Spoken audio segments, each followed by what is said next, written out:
Falar sobre minha história com a psicologia e com o aconselhamento bíblico é algo muito intenso para mim. E eu quero começar dizendo que eu não tenho uma pretensão aqui de dizer que eu sei psicologia.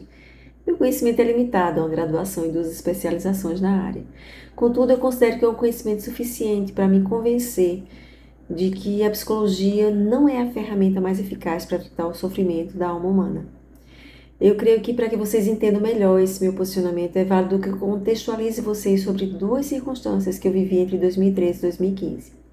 A primeira iniciou em 2013, quando eu comecei a lecionar no Instituto Teológico aqui do meu estado. E semestre após semestre, sempre que eu perguntava aos alunos sobre qual era a expectativa deles em relação à disciplina, a resposta deles era quase que unânime. Professora, a gente quer aprender a lidar com os problemas das pessoas que procurarem a gente. E na minha mente ecoava o seguinte questionamento: o que será que eles querem da psicologia que a própria Bíblia já não entregue para eles? Então eu comecei a buscar uma resposta que não fosse superficial para esse questionamento em minha mente. E essa busca me colocou numa posição que eu nunca tinha estado em relação à psicologia: a posição crítica, posição de questionamento. A segunda circunstância ocorreu no final de 2013. Eu atendi uma mulher no meu consultório que não conseguia se achar na vida. Nada satisfazia. À medida que o processo foi caminhando, foi ficando claro para mim que ela não enxergava uma razão para viver. Nada do que eu trazia como recurso psicoterapêutico satisfazia a alma dela. Até que um dia eu me dei conta do óbvio. O que ela realmente precisava, embora não percebesse, era de Deus para satisfazê-la.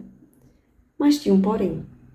O artigo 2º, na linha B do Código de Ética do Psicólogo, diz que eu não posso, que nenhum de nós, enquanto psicólogos, podemos induzir nosso cliente a uma perspectiva religiosa e de nenhuma outra natureza.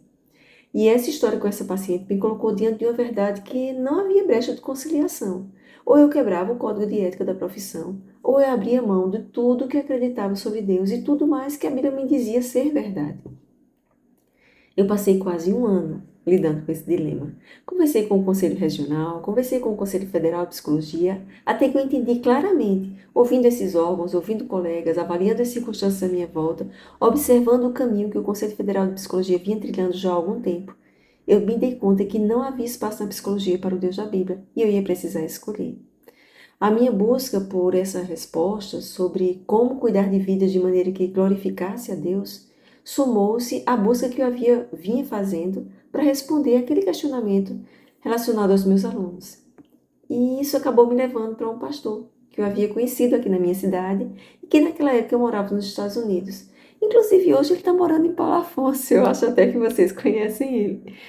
Eu o chamei na rede social e ele, com um coração muito generoso, me apresentou os primeiros passos no aconselhamento.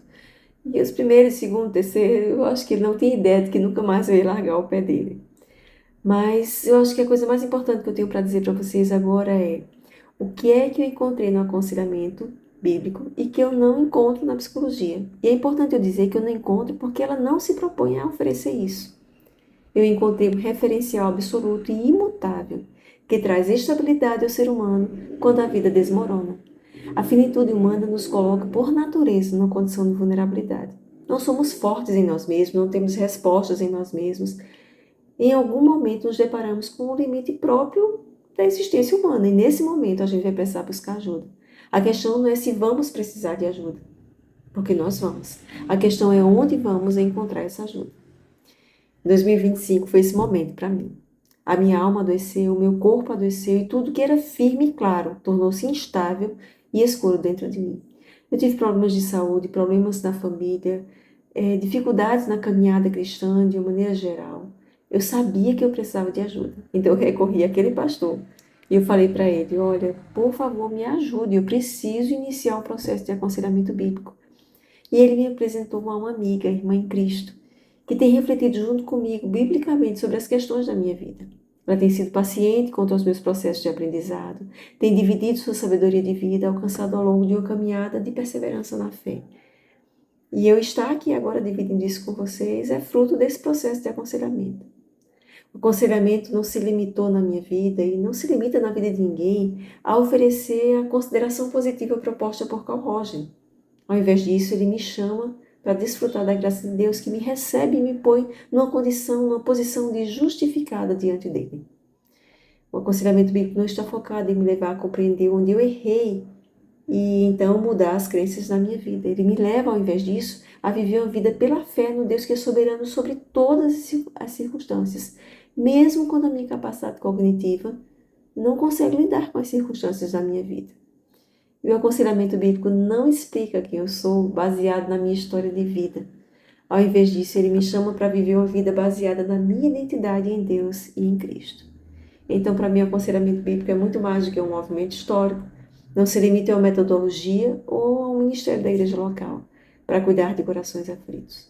Ele é um lembrete do quanto Deus me ama e cuida de mim.